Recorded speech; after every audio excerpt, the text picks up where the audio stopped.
Our hearts beat to the city streets. We began to feel the fire. We rise like tall buildings. Olá, boa tarde a todos, né? Então hoje a gente vai dar continuidade aos nossos estudos, né? Do nosso encontro, que é do capítulo 2, a separação e a expiação, que é do tópico 2, que é expiação como defesa. E aí a gente vai ler o parágrafo 3, né? E aí eu vou pedir para a Fernanda ler para nós. Por favor, Fernanda. A expiação como defesa, parágrafo 3. Tu podes defender a verdade assim como o erro. Os meios são mais fáceis de serem compreendidos depois que o valor da meta está firmemente estabelecido. A questão é saber para que isso serve. Todo mundo defende seu tesouro e fará isso automaticamente. As questões reais são: qual é o teu tesouro e quanto tu o valorizas? Uma vez que tiveres aprendido a considerar essas questões e trazê-las a todas as tuas ações, terás pouca dificuldade em esclarecer os meios. Os meios estão disponíveis a qualquer momento em que o pedires. Contudo, podes economizar tempo se não protelares esse passo de forma indevida. O enfoque correto vai encurtá-lo incomensuravelmente. Legal. É até, Sara, essa palavra aqui, o enfoque e incomensuravelmente, eu pesquisei, né? E achei de uma forma melhor para esclarecer. Eu quero que a sua sabedoria para ver, né? Não, eu fiquei pensando sobre ela, vai. O enfoque quer dizer colocar em evidência.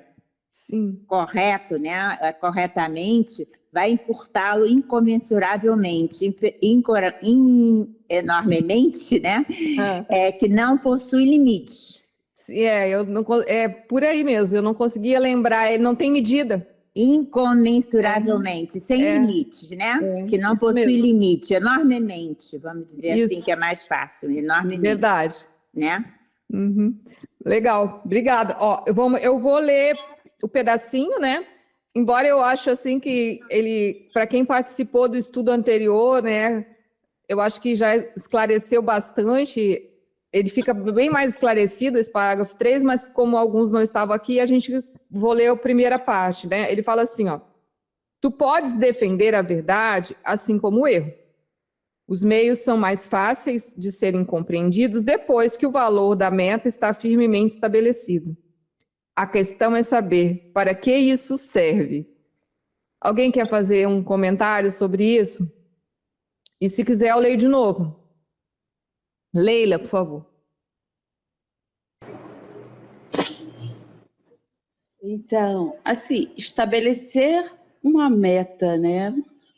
Eu vou citar assim como um exemplo, porque às vezes nós saímos e vamos fazer alguma coisa, ou quando a gente acorda, né?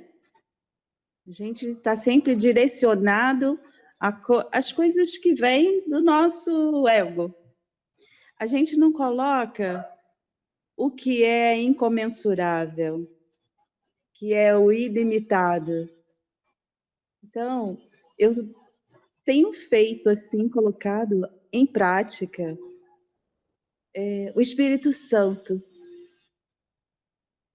Que o Espírito Santo seja aquele que guia, aquele que orienta, aquele que está a todo momento.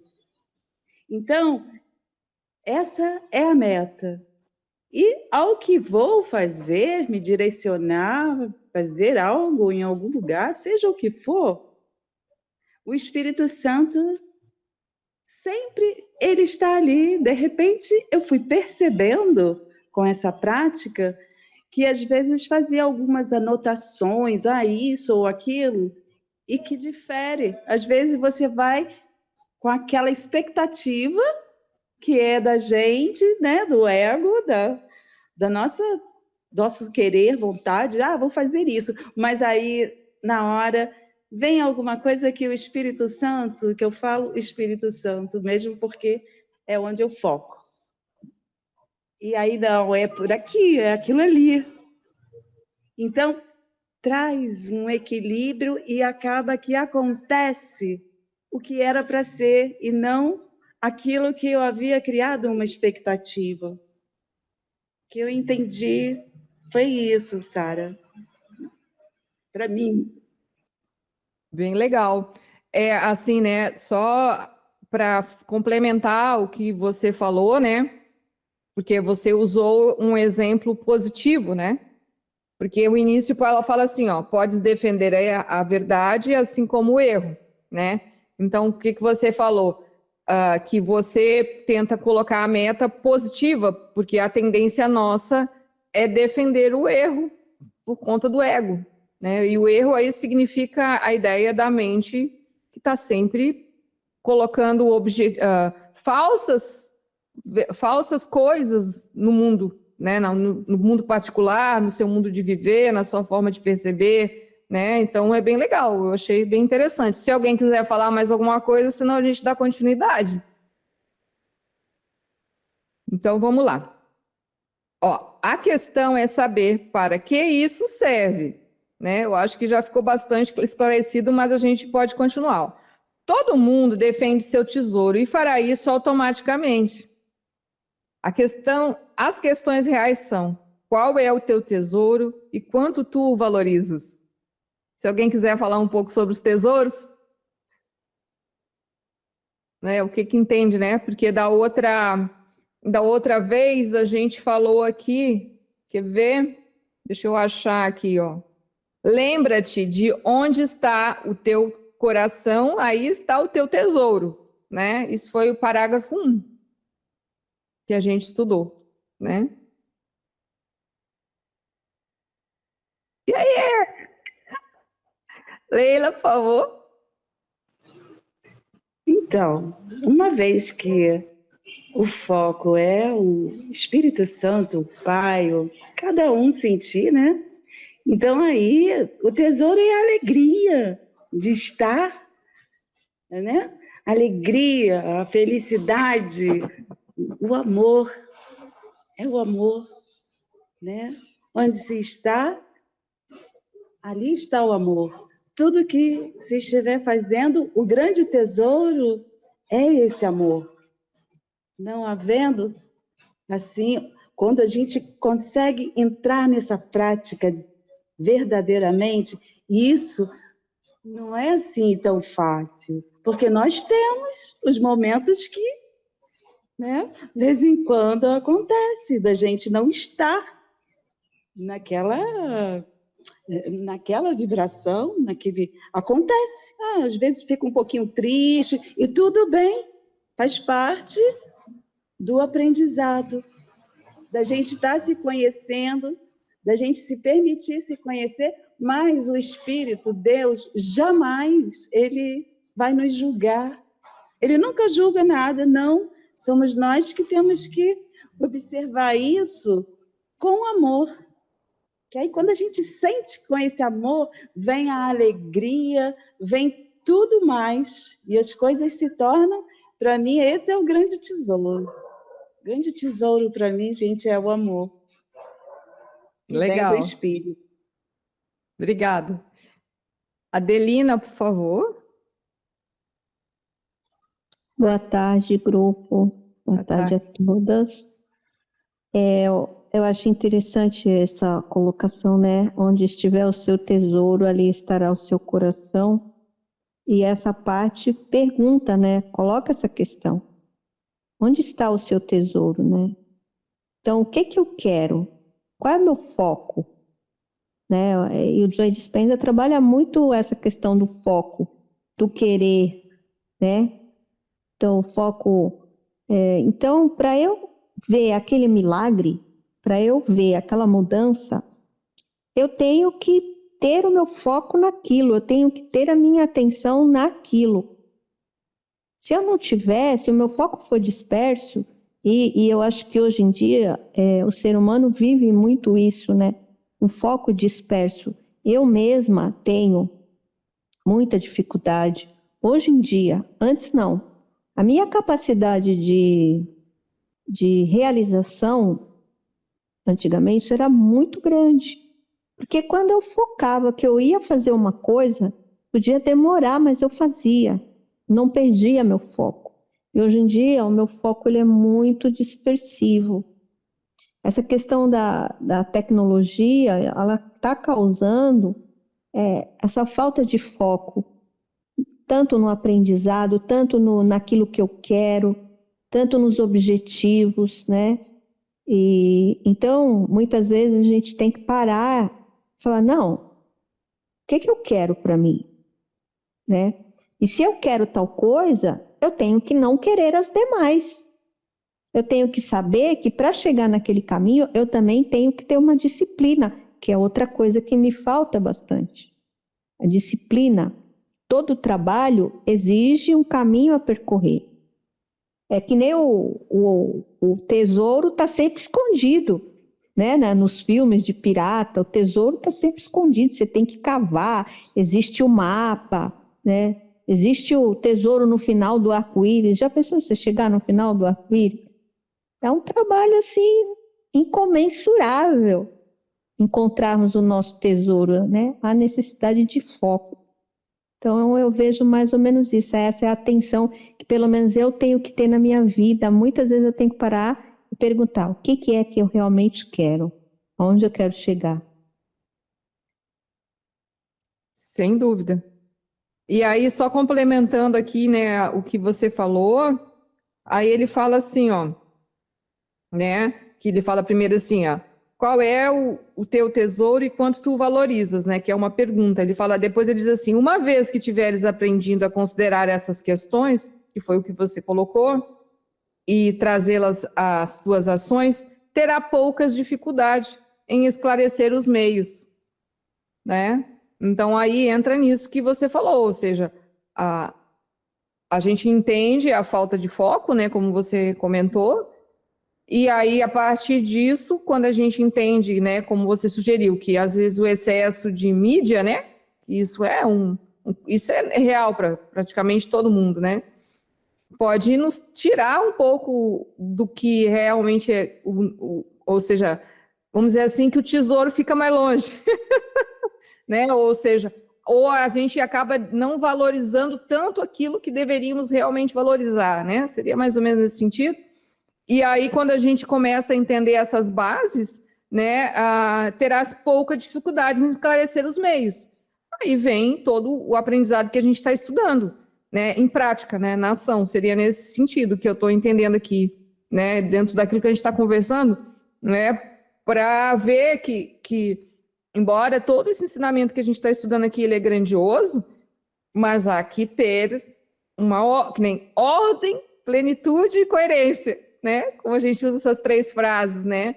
Elas devem fazer parte do nosso dia, do nosso cotidiano.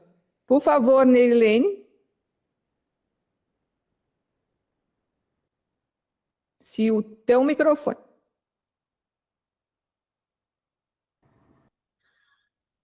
Só complementando aí o que as colegas falaram,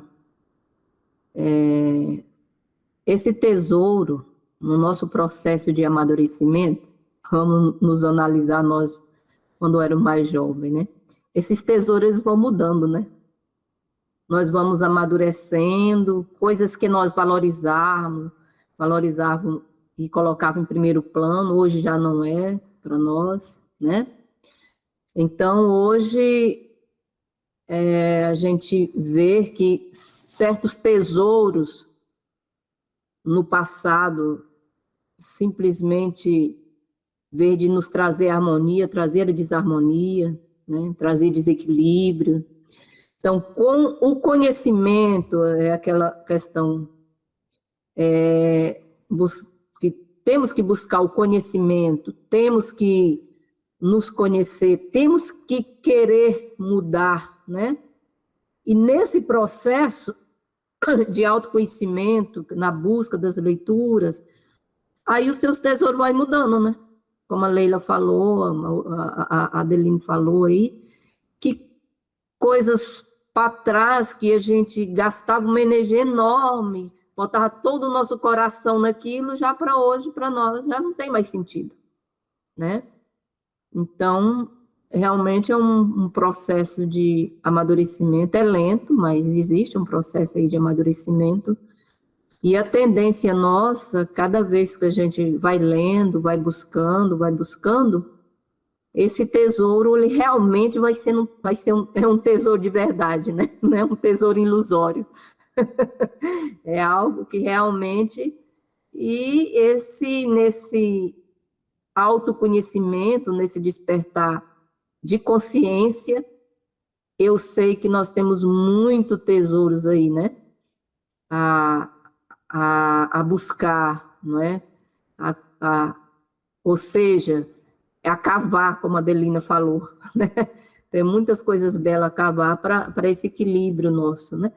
Então, eu queria colocar isso, que com o amadurecimento nosso, o nosso foco vai mudando, os nossos tesouros realmente vai tendo valor mesmo de tesouro, não é algo ilusório, entendeu? Perfeito, é isso mesmo.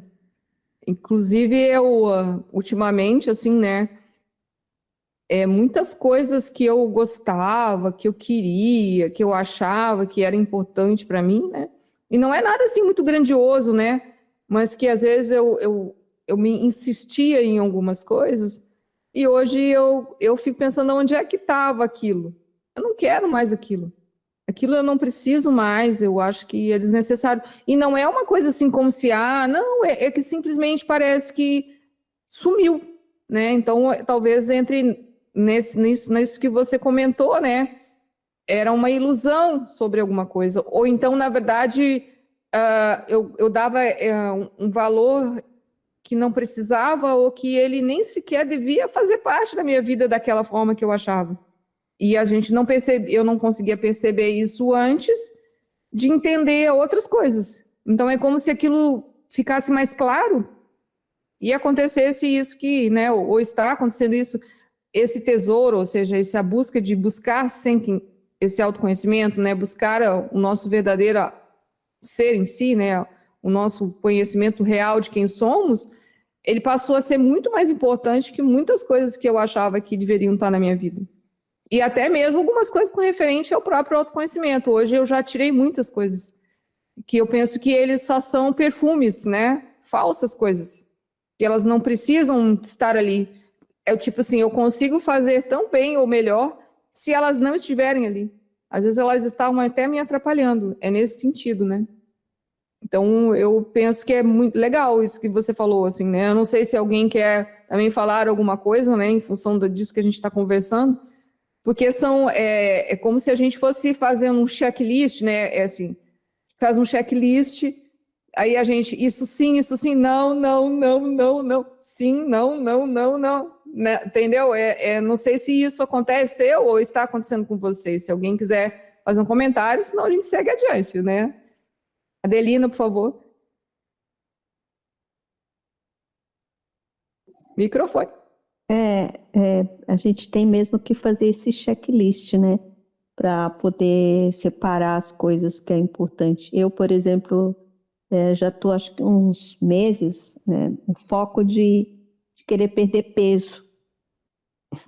E é muito difícil, né? Para a mulher, numa certa idade, perder peso, principalmente nessa idade madura que eu me encontro agora. Mas para mim, que tenho dificuldade de locomoção, é essencial que eu perca peso. Então, e o mundo que a gente vive hoje em matéria de alimentação é todo errado. Assim, a alimentação é baseada em carboidrato, né? E não se mexer. E aí não tem como você emagrecer. Então, tem que realmente focar e falar até que ponto é importante eu ficar me entupindo de carboidrato, até que ponto, né? mudar os meus hábitos, nossa, mudar hábitos alimentares é muito difícil. É muito difícil. Sabe, sair do que todo mundo faz e fazer diferente, as pessoas começam a te estranhar, as pessoas chegam a te cobrar que você faça o que elas fazem. E numa simples alimentação, imagine nas outras coisas, né? Então, quando eu comecei esse propósito de mudar a minha alimentação e para ganhar saúde, né? Perdendo peso, vou ganhar saúde, eu vi que eu tenho que realmente listar o que é bom para mim, o que não é bom para mim e me disciplinar, né? Então, isso se aplica em tudo na vida. E quando você muda uma coisa, você consegue mudar outra. Porque, por incrível que pareça, uma alimentação saudável, ela clareia até a sua forma de pensar. Ela melhora a tua qualidade de sono e muda realmente a vida, né? E a recompensa vem, mas demora. E por demorar e a gente querer as coisas de imediato, e o prazer da alimentação, ele é imediato, então às vezes é uma luta contra eu mesma, né? Então eu estou achando assim muito interessante e estou tendo muito aprendizado com relação a isso também. Gratidão. É bem isso. Para qualquer coisa, qualquer mudança de hábito, há que fazer um esforço. E isso eu acho que a gente já estudou bastante, né? Quando a gente estuda o Dr. Joe. Não há como mudar, porque, assim, com relação a um peso que qualquer pessoa ganha, né? Se ela ganhou 10 quilos, 20 quilos a mais, por exemplo, ela levou um bom tempo, às vezes, para ganhar aqueles 10, 20 quilos, né? E o ego quer perder em uma semana, né? Ele quer, porque o ego, ele é tudo muito rápido, né?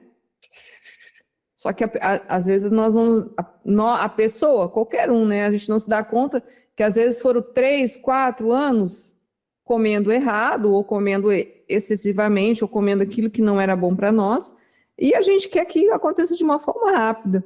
E não é isso para qualquer coisa. Até mesmo para o aspecto espiritual, a gente pode entender dessa forma, né? Quantos anos a gente demorou para entender algumas coisas básicas sobre o que, na verdade, a gente deve buscar com relação ao nosso despertar da consciência, né? Porque a gente andou em muitos caminhos e ainda anda em muitas coisas. E alguns desses caminhos nós já entendemos que eles são legais, mas eles não nos levam a encontrar o tesouro, né? Como a gente está falando, né? O tesouro real, né? Ou se eles podem nos levar, em vez de eu vou levar muitos anos. E às vezes existem outros ensinamentos e outras formas que esse pedaço ou esse percurso ele fica menor e ele é mais fácil até de nós fazermos, né?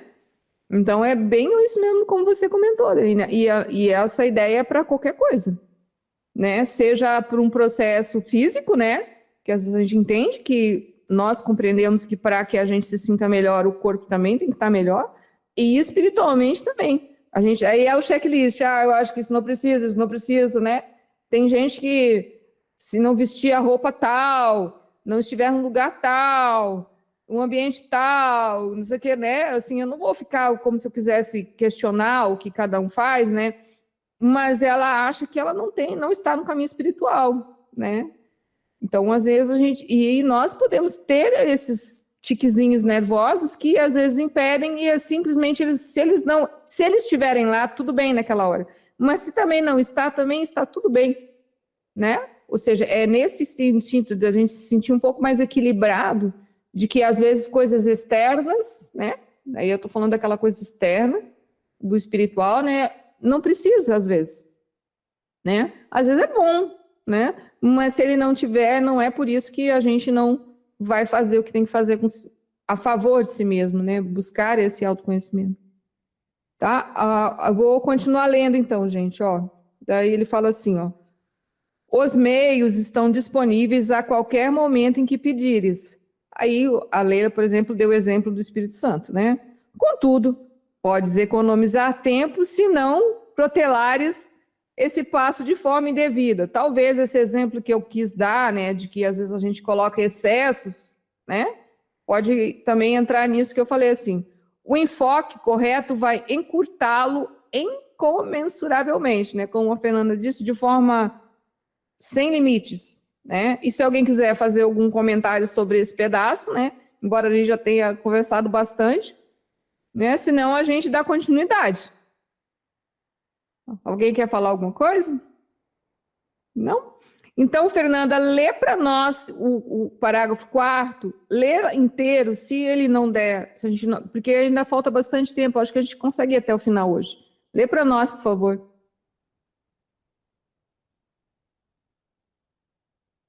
Está sem áudio. Microfone. Desculpe. 4. A expiação é a única defesa que não pode ser usada destrutivamente, porque não é um instrumento feito por ti. O princípio da expiação estava em efeito muito antes de começar a expiação. O princípio era o amor e a expiação um ato de amor. Atos não eram necessários antes da separação, porque a crença em espaço, o tempo não existia. Foi só depois da separação que a expiação e as condições necessárias para que ela fosse cumprida foram planejadas. Então, se fez necessária uma defesa tão esplêndida que não pudesse ser usada equivocadamente, embora pudesse ser recusada. A recusa, contudo, não podia transformá-la em uma arma de ataque, que é a característica inerente a outras defesas. A expiação torna-se, assim, a única defesa que não é uma espada de 2 gumes, só pode curar. Legal. É aqui que eu vou... Lembra que a gente conversou sobre a expiação, né? E, assim, eu penso que a expiação, ela tem uma... Ela é meio que... Acaba sendo uma coisa meio... Ela tem significados escritos, mas, ao mesmo tempo, ela é como...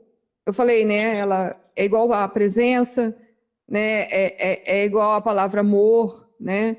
Ou seja, a gente colocou num dos estudos que expiação é corrigir o erro, que talvez seja mais fácil de a gente entender, né? Não sei se vocês se lembram disso, né? Então, assim, a expiação, quando fala assim, é a única defesa que não pode ser usada destrutivamente, porque não é um instrumento feito por ti, né? Então, penso eu que, como se internamente nós buscássemos a correção desse erro, né? Se alguém quiser falar, aí eu vou ler mais um pouquinho sobre o que ele fala e aí a gente conversa de novo. Ó. Ele fala assim, ó, a expiação é a única defesa que não pode ser usada destrutivamente, porque não é um instrumento feito por ti.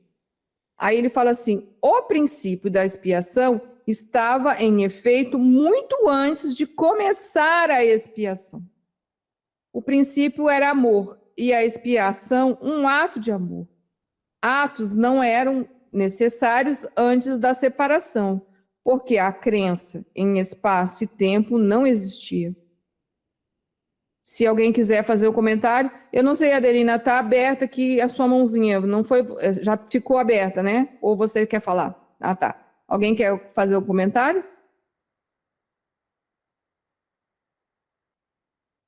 Só uma pergunta. Pode fazer. Você podia falar sobre a expiação? O que é a expiação? Então, é isso que eu tentei, né? Porque, assim, eu vou explicar da forma, assim, dentro daqui mais ou menos, assim, é porque eu penso que isso é tão... Pode ser que exista uma forma mais, assim, certa, em que seja, que a síntese de uma explicação, ela seja capaz de se encaixar na nossa mente, ou de qualquer pessoa, de uma forma mais simples, né? Mas a expiação é como se você tomasse uma decisão interna, né? Ou seja, algo dentro de você se move e você quer corrigir os erros, né? Ou seja, como ele fala, antes da queda, não tinha necessidade, porque não existia erro, né? Nós éramos um com Deus, né? Mais ou menos assim, ou seja, nós tínhamos a presença do ser de uma forma mais constante, né? Com a queda, ocorreram os erros. E até ele fala assim, ó, atos não eram necessários, né?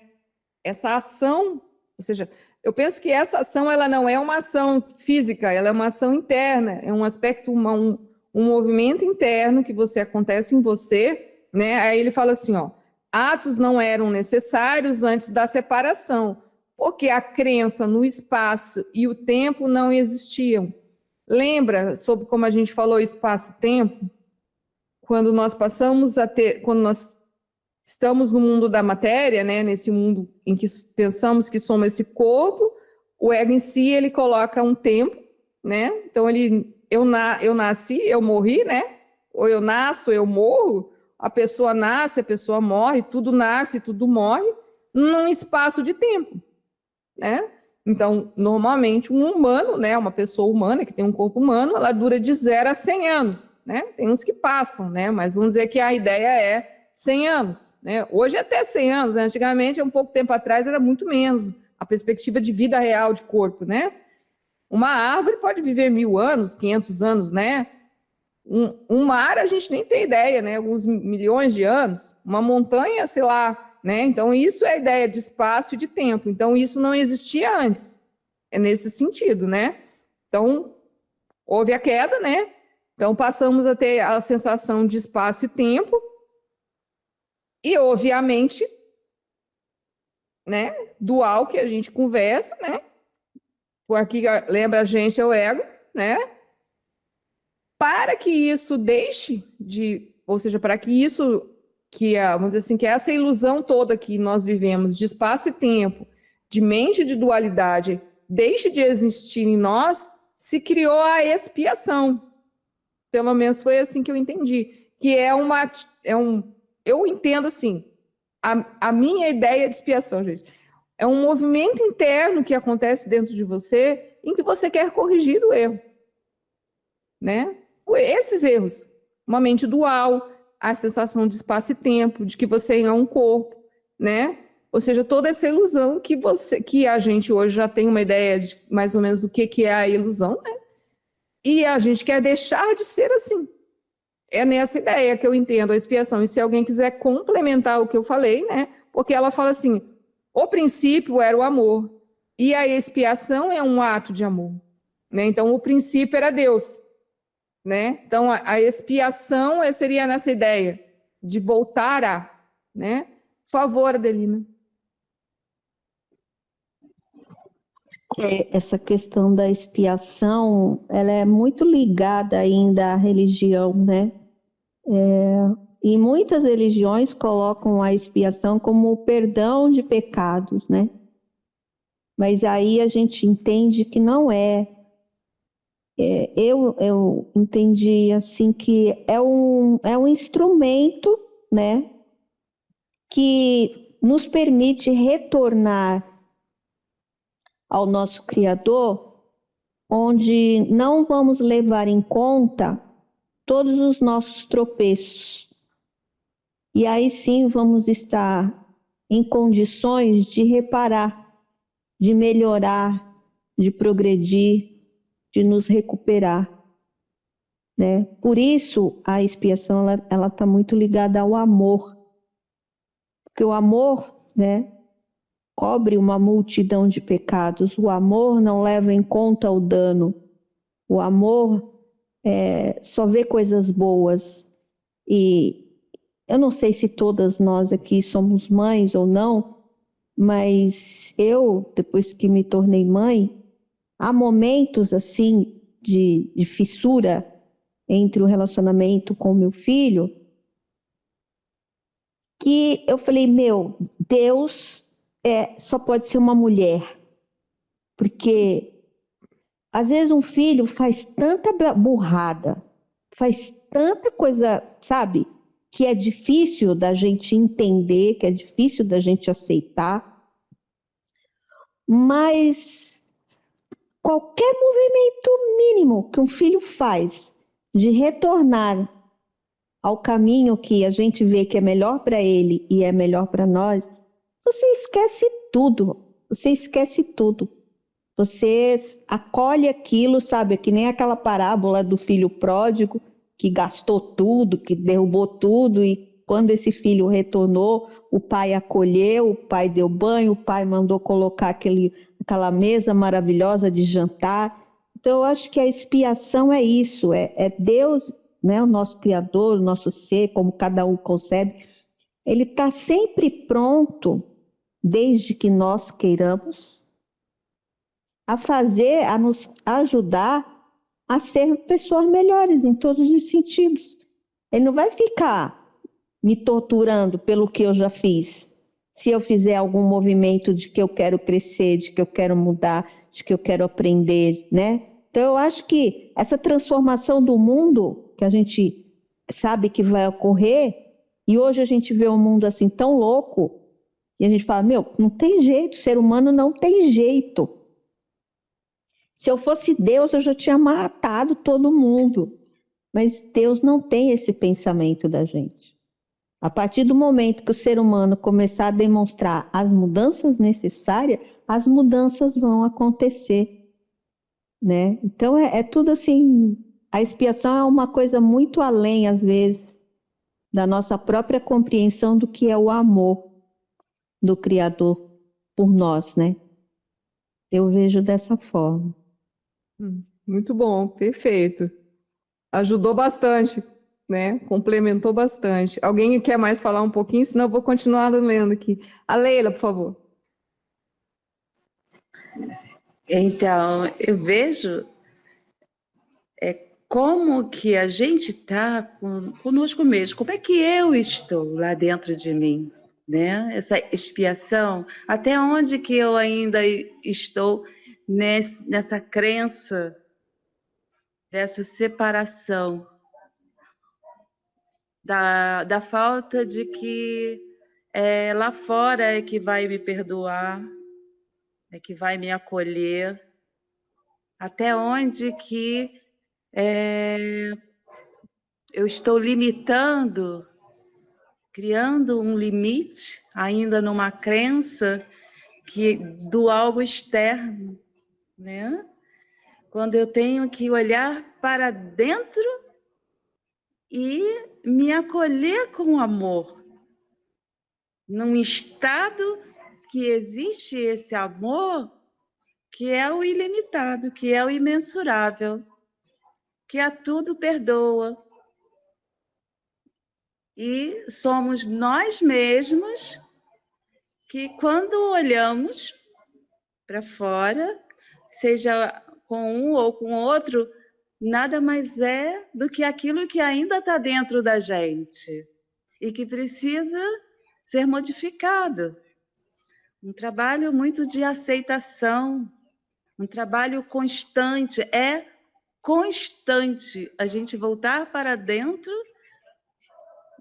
buscando esse amor com a gente mesmo, para estar nessa unidade, né? Porque senão a gente entra na dualidade do julgamento, da crença, dos padrões, conceitos, e saiu, observou, então eu preciso melhorar um pouquinho isso aqui, e Deus está sempre, o Pai, o Criador, o Espírito Santo, Ele sempre nos acolhe. Ele é sempre assim, vem minha filha, vem aqui que está tudo bem. É só a gente mesmo só nós mesmos, isso é uma coisa muito, muito pessoal, muito, sabe, direcionada. Eu não sei se foi a Adeline ou a Nerilene, agora eu não lembro, que falou, né, um pouquinho sobre isso mesmo. Esse lado da gente olhar para a gente mesmo, né? Dentro de cada um, o que está dentro de cada um de nós que precisa de estar assim, tá bom, eu errei, e tá tudo bem. tá tudo bem. Isso faz parte, porque eu estou aprendendo. Ainda não estou pronta, estou aprendendo. E o Pai acolhe. É isso. É o que eu entendo. Gratidão. É isso mesmo. Quer ver? Daí, quer ver? Só para falar assim, ó.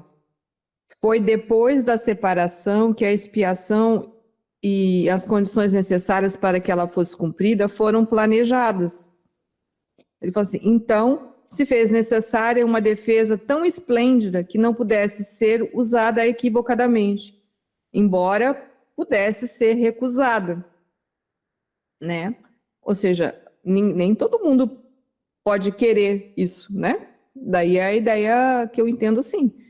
Por isso que a expiação ela é sempre íntima, como a Leila acabou de comentar, né? No sentido de que há esse movimento em que você busca essa transformação, né? Em que você se entrega, como foi falado, né? Ou aceita, como a própria Leila disse, ele sempre vai vir de dentro de qualquer pessoa, ou dentro de nós aqui, como nós estamos falando, né?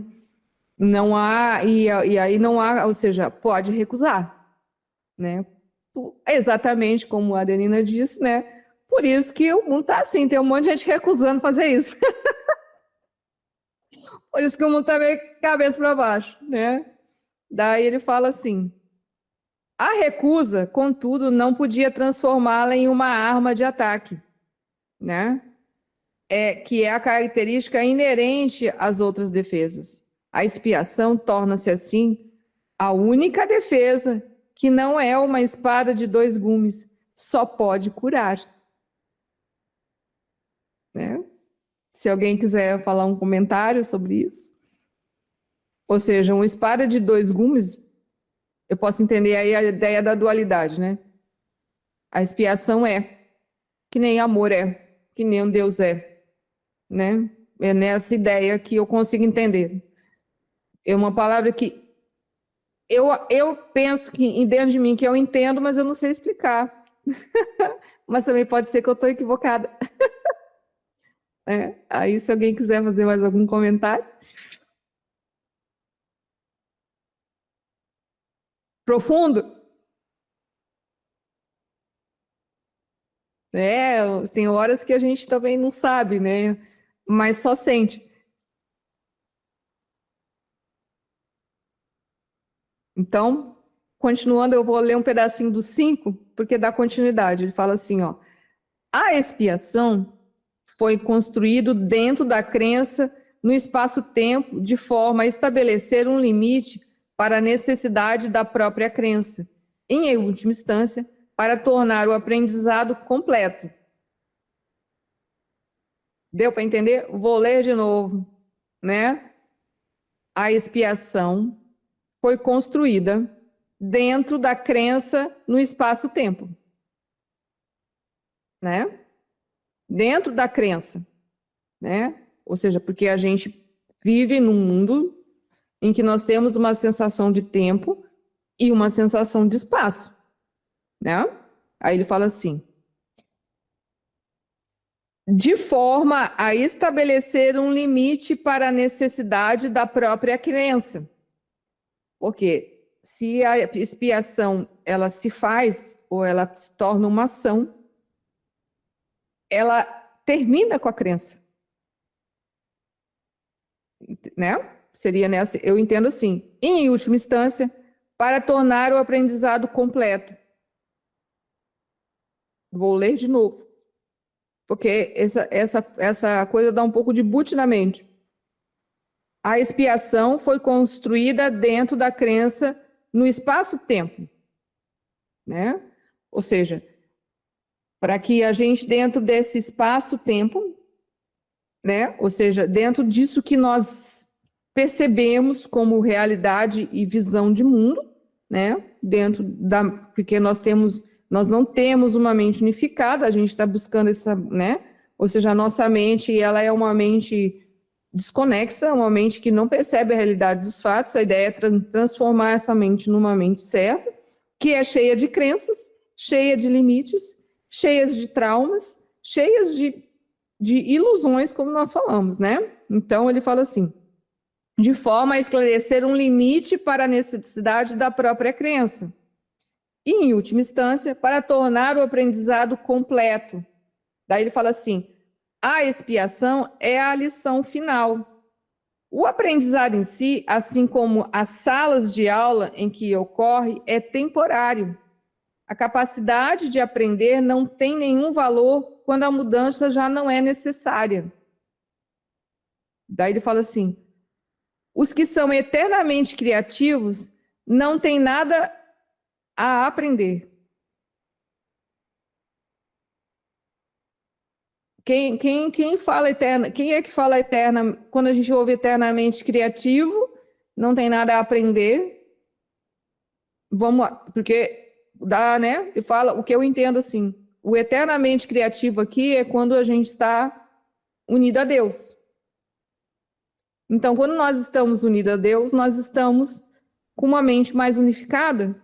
Então, não há necessidade de aprendizado, porque estamos unidos a Deus. Estamos sendo filiais, estamos cumprindo a vontade de Deus, né? Estou conseguindo me fazer entender, porque dá boot, né? Aí ele fala assim, ó, tu podes aprender a melhorar as tuas percepções, né? Ou seja, a visão dessas crenças, que seria a ideia de que a expiação pode te ajudar nisso, né? Tu podes aprender a melhorar as tuas percepções e podes vir a ser um aprendiz cada vez melhor. Né? Ou seja, conforme você vai se dedicando à expiação, conforme você vai se dedicando à sua filiação, conforme você vai se dedicando a ver as suas percepções equivocadas, podes vir a ser um aprendiz cada vez melhor. Aí ele fala assim, isso te levará a um acordo cada vez maior com a filiação. Até foi, nem sabia disso. Com a filiação, né? Aí ele fala assim, mas a filiação em si mesma é uma criação perfeita. E a perfeição não é uma questão de grau. O aprendizado só é significativo quando existe uma crença em diferenças. Aí a gente pode entrar aqui, né, no parágrafo 3, assim, ó. Tu podes defender a verdade assim como o erro. Ou seja, enquanto a gente está defendendo o erro, há necessidade da expiação. Né? Daí a gente pode, ó. Os meios são mais fáceis a serem compreendidos depois que o valor da meta está firmemente estabelecido. Escolhemos a expiação. Né? Escolhemos nos tornar mais filiais. Né? Daí ele fala assim, voltando ao que acabamos de ler, ele fala assim, aí ele fala assim, ó, aí ele fala, aprendi, a questão é saber para que isso serve. Todo mundo defende seu tesouro e fará isso automaticamente.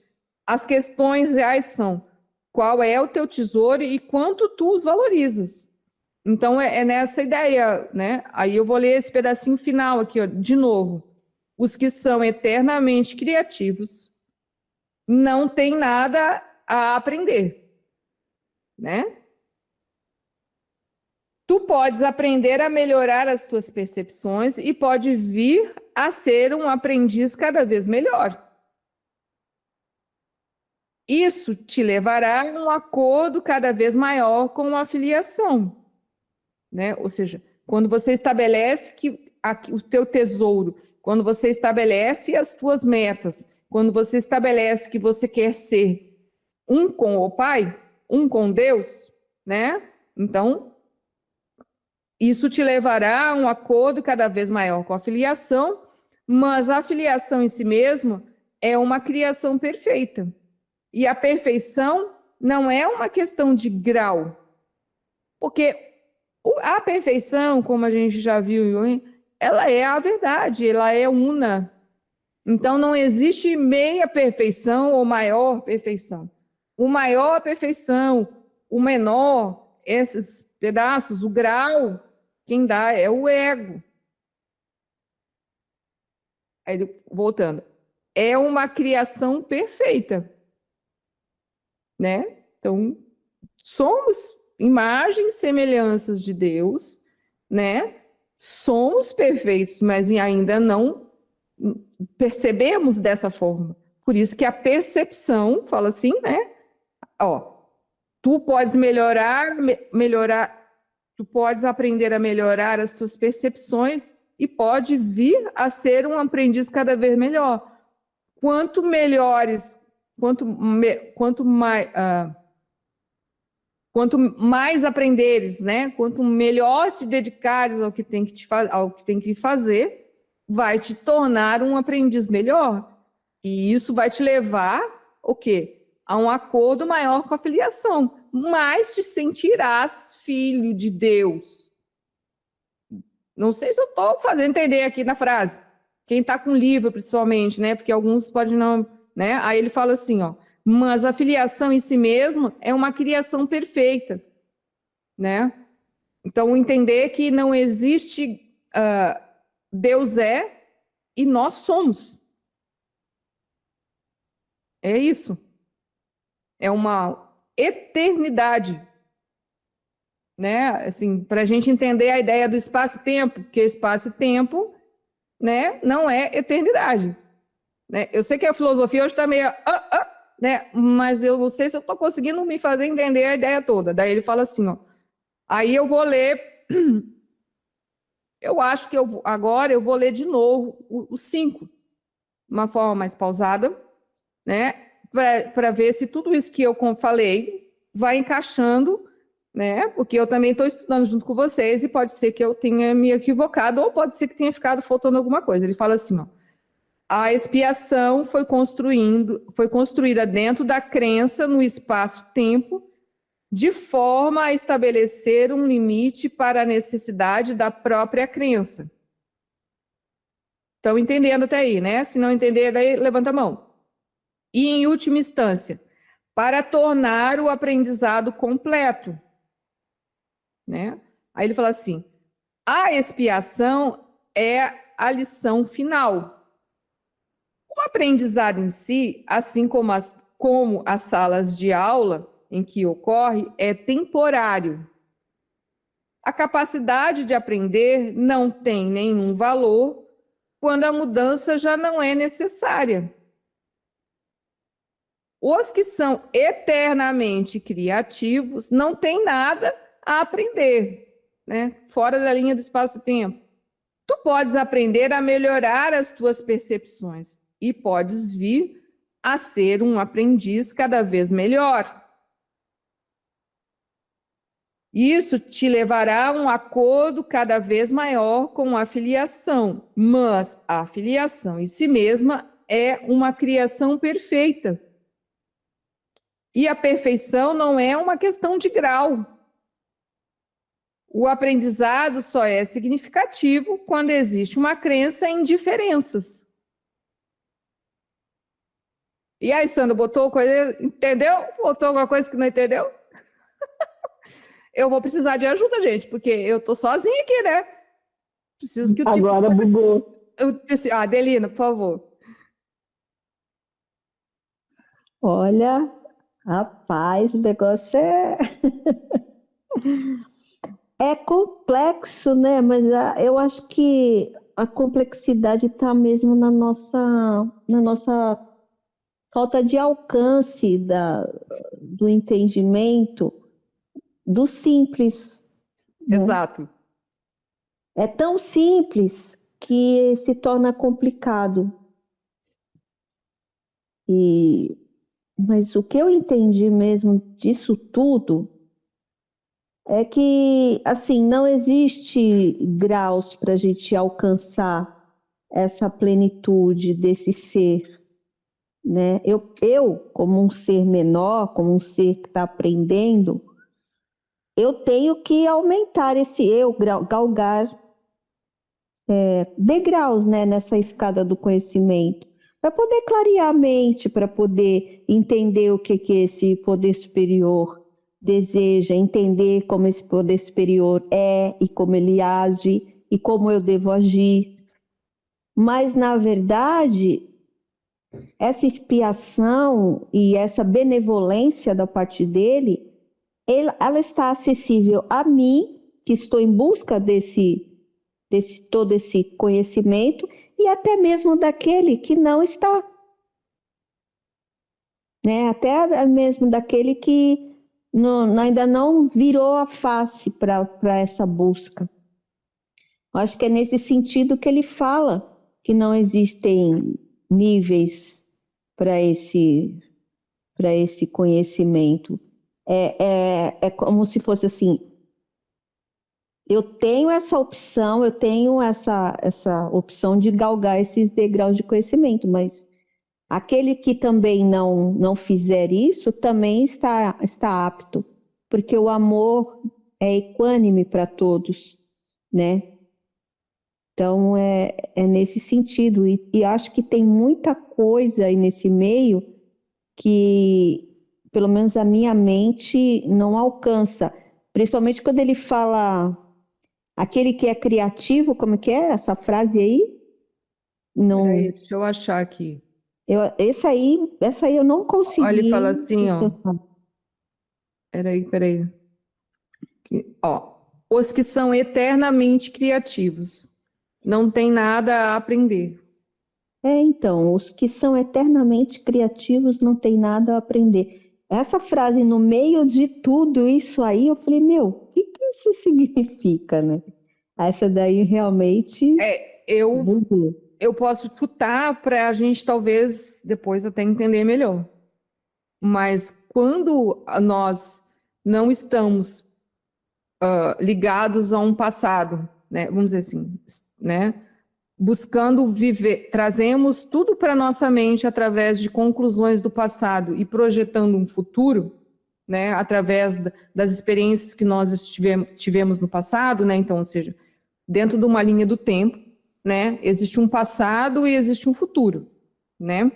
Comumente, quando nós andamos na linha do espaço-tempo com a mente, nós vamos ao passado, porque vivemos experiências, né, para buscar a conclusão da mente. O ego busca conclusões sempre no seu passado, com aquilo que ele viveu, com aquilo que ele conhece, e às vezes ele leva para o futuro as ideias e uma perspectiva falsa sobre como é o futuro ou como deveria ser o futuro dele, né? No caso de uma pessoa, como é que as coisas... Por isso que fala, como que as coisas têm que funcionar lá fora, como que o mundo deve ser. Então, isso é o ego vivendo num passado, projetando um futuro, né?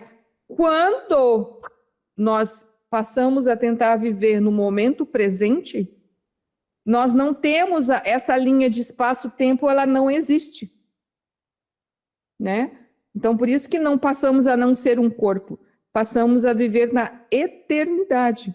Por isso que a criatividade em si, ou seja, a criação, né, a manifestação do Filho de Deus, né, como imagem e semelhança dele, pode aparecer de uma forma mais fácil ou mais real, que seria criativa no ligado da criação aqui, porque a gente às vezes eu entendo aqui que criativo tem a ver com a criação, né, ligada à parte de Deus, né, da criação real, né, que a gente usa às vezes criativo, às vezes uma coisa mais, né, artística, uma ideia, né, às vezes nem sempre ligado à parte espiritual ou ao espírito, né, ligado mais ao ego mesmo, né. Então é nesse sentido, mas isso também pode ser um equívoco da minha parte. Então ele fala assim, ó, os que são eternamente criativos, ou seja, aqueles que vivem em presença, né, vamos botar assim, fazendo uma ideia para a gente pegar de uma forma simples, que talvez leve a uma ideia melhor no futuro, né, não tem nada a aprender. Presença é eu sou. Eu, né, sou. Entende? Ou não? Né? Eu também estou viajando, gente. Eu também estou tentando entender um pouco isso, né? Porque, como ele fala assim, ó, aí pode até entrar assim, ó, tu podes aprender a melhorar as suas percepções e podes vir a ser um aprendiz cada vez melhor. É isso que a gente está fazendo aqui, gente. Tentando ser o melhor aprendiz. Né? Nessa ideia, né? porque nós ainda temos que entender ainda, né? A gente é a criança que ainda não sabe nem engatinhar ainda, né? Dei uma ideia, né?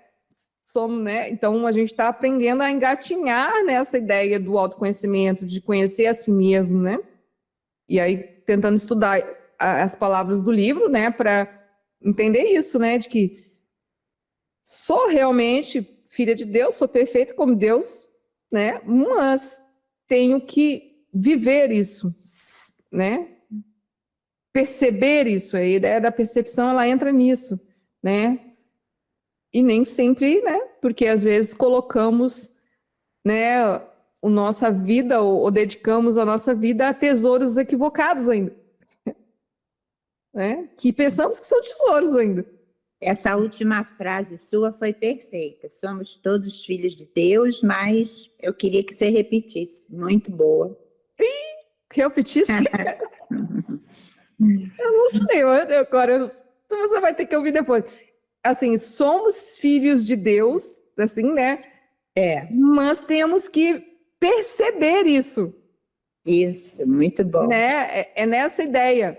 E a percepção, ela vem com a presença, né? A presença no sentido de buscar, daí vem a ideia toda da expiação. A expiação, ela leva a isso, né? De sermos um com Deus. A presença do amor passa a ser mais constante no nosso diário viver, né? E por isso passamos quando nós passamos assim, quando a ideia da filiação ela começa a se tornar mais clara dentro de nós, passamos a amar a nós mesmos, porque isso é a ideia. Amor e expiação acabam sendo, como ele fala aqui, né? Expiação, um ato de amor. Né? E amor, Deus é amor. Né? Adelina, por favor. O que me veio aqui também é que ele fala que a expiação vem antes da separação. Antes da separação acontecer, a expiação já era, né? Então, eu acho que todo esse caminho, todo esse percurso nos leva a entender que quando nós alcançarmos esse caminho da expiação, será como era antes da separação. Então, nós estaremos mais unidos ao Criador, seremos uno com Ele, né? Como ensina isso para a gente, mas a gente não sente isso de verdade. A gente não vive isso de verdade, né?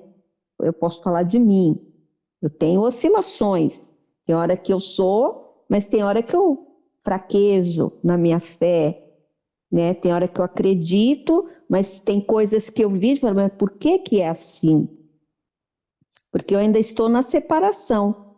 Então, quando a humanidade fizer esse caminho de volta através dessa expiação que está à disposição para todos nós, quando nós fizermos esse caminho, aí seremos uno com Ele e não teremos dúvida de nada, não teremos medo de nada, porque seremos como Ele, né? Somos partículas aqui na terra dele. E aí sim, não precisaremos aprender nada, porque seremos a criação. Então não vamos precisar, vamos estar completos. Pelo menos foi isso que me veio agora. Assim. Eu consigo entender bem parecido com você. Ó, a Sandra falou assim, para mim, a expiação era rever alguns atos que fizemos de erros no passado. Eu penso que essa frase que a Sandra colocou, ela faz parte da expiação, mas a expiação é maior que isso. Tá? Então, assim, se alguém quiser, né?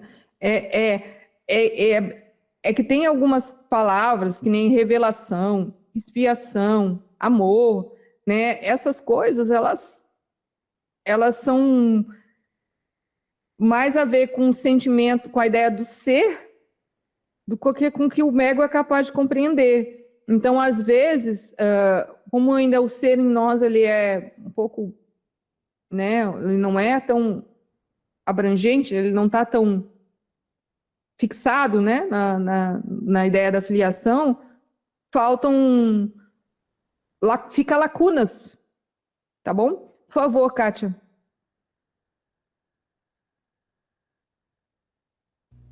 Pelo que eu entendi aqui da questão das palavras da Sandra, essa palavra expiação, ela pode nos remeter a expiar dentro do dogma, né? Que eu estou devendo ao Pai, que eu sou, né, não sou merecedora desse milagre, que eu não sou filha de Deus, só quando, aí, reticências, né? Para mim, chegou assim, quando ela fez a pergunta, chegou dessa maneira, né? Enquanto que, na verdade, assim, conforme está aqui no livro, né? E é verdade mesmo, a expiação, essa expiação que nós, digamos, ainda temos um tantinho, quando eu falo assim, eu fraquejo, é porque eu ainda tenho essa expiação dentro de mim. Esse tipo de expiação. Não sou digna de merecer esse Pai, né? Esse Criador. Então, sem querer, a mente já leva para lá, né? Mas a expiação que ele está falando aqui é algo assim, de um grau bem alto, no meu sentimento, porque nem compreender, eu compreendo. Sim, sim, né? Quando eu já vi que quando abri hoje ali, eu falei, a palavra expiação vai dar... né? E eu acho que vai ser legal, porque penso eu que conforme nós fomos estudando e fomos praticando também, nós vamos chegando a entendimentos melhores e maiores internos, e isso vai facilitar mais para frente, até com exemplos e coisas. E provavelmente, né, como a expiação faz parte, né, como ele fala aqui, a expiação é a lição final, então ela deve ir até o final do livro. Né, botando na ideia de que o livro, né? Por favor, Kátia. E um pouco acima, Sara, ele diz também que e a expiação, um ato de amor. O princípio era amor e a expiação, um ato de amor. Então, a igualdade, a equanimidade. Isso. Né? É pra gente não para eu, né? Tirar isso. Se tem isso em mim, e tem, tirar isso. Não, isso aqui foi um aprendizado que eu aprendi de maneira equivocada. Agora já não é mais assim. Sim. Uhum. Né? Porque... Exatamente. Pode ser uma ideia interessante também. Né? É que eu penso que a expiação, ela é que nem o amor, ela é um sentimento do ser. Né? Ela não é uma coisa que talvez a gente consiga colocar em palavras tão concretas. Por favor, Adelina. Eu acho interessante que nos grupos de autoajuda, que são delineados pelos 12 passos, o passo 1, ele fala assim, admitimos que somos impotentes perante, seja lá o que for, o seu defeito de caráter, entendeu? Admito que sou impotente perante o álcool, admito que sou impotente perante a droga, admito que sou impotente perante as minhas compulsões. Uhum. Então, ele fala isso, admito que sou impotente perante as minhas compulsões e que busco um poder superior a mim mesma que possa me devolver a sanidade, né? Que aí já é o segundo passo. Então, acho que quando a gente busca esse poder superior que possa nos devolver a sanidade, é esse caminho da expiação que a gente está buscando. Eu admito meus erros, eu admito as minhas fraquezas, eu admito que eu não dou conta disso, eu admito que isso toma conta de mim, seja lá o que for. E eu busco esse poder superior que possa me devolver a sanidade. E aí o terceiro passo ainda fala assim, entrego a minha vida e a minha vontade aos cuidados deste poder superior. Né? Então essa entrega é a partir do momento que eu encontro este caminho da expiação, que eu venho acreditar mesmo que eu não estou sozinha e que as minhas fraquezas todas podem ser retiradas e revigoradas por esse poder superior. Então, ensinamentos tão diferentes, né? Porque os Os grupos de anônimos não têm a ver com religiosidade, mas com espiritualidade. Caminhos tão diferentes, mas com ensinamentos tão parecidos, tão idênticos, porque, na verdade, semelhantes, né? Quando o ensinamento ele é verdadeiro, ele aflora onde tiver que aflorar, né? A luz brilha onde tem que brilhar, que não é o local, não é a denominação, mas é o ensinamento que vai brilhar, né? Então, eu achei muito interessante, muito interessante. É, bem legal a sua colocação. Eu achei que ela agregou para bastante coisa que a gente conversou aqui agora. Kátia, você está com a mão levantada? Você quer falar? Então, por favor. A respeito, achei muito legal quando a Adelina foi até o passo 3, porque essa filosofia de vida, ela não tem nada a ver com religião mesmo, tá? Ela não é agregada a uma religião, mas ela ainda busca um poder superior, né? Ela ainda busca um poder superior. E nós, claro que nós aprendemos isso. Eu olhei para isso também, sabe? Mas aqui, até eu escrevi, nós somos filhos de Deus, né? Filhos do poder superior. E também somos o ser. Que, digamos assim, no meu caso é um embrião, né? É embrião de ser, assim, né? Entendeu? Na verdade, ele é completo, mas a minha mente não vê ainda dessa maneira. Mas foi muito bom você ter trazido isso, Adelina, porque essa filosofia é maravilhosa para tirar a pessoa. Isso aqui é minha compreensão, tá? Porque eu trabalhei com isso, né? Com essa filosofia, né? E quando necessário, ainda hoje eu trabalho ainda, né? Ela é maravilhosa, assim, para tirar a pessoa do fundo do poço. Vem cá, eu te puxo pela mão, você não vai se afogar, você não vai morrer. E ela é tão profunda que você está corretamente correta. Olha que retumbância que eu estou falando. Falei a palavra retumbância mesmo. Ela é tão profunda. Dr. Bill e Dr. Bob e as esposas dele, eles criaram isso de uma maneira tão sucinta, tão guardada, que é para todos nós termos acesso ao ensinamento e estamos aqui hoje falando diretamente do ensinamento. Muito grata, Adelina. Muito grata pela sua humildade também. É muito legal. E pelo jeito eu não conheço, né? Em qualquer língua se entende. Né? Bom, gente, a gente até passou um pouco aqui hoje, hein? Porque foi muita expiação para a gente entender. Até o final do livro a gente entende essa expiação. Não. Não vão ficar preocupada que livro é o que não falta para estudar nesse. Não falta mesmo. Verdade. Né? Tá bom, gente? Então a gente se encontra semana que vem, né? Tá. Ou em alguns domingos, né? Um grande abraço para todos. Um grande abraço também. Gratidão, meninas. Estou aprendendo muito aqui. Tchau. Estamos aprendendo. Beijo. Um abraço para todos. Muito. Tchau. Valeu. Eu agradeço. We began to feel the fire. We rise like tall buildings as the chemicals they take us high.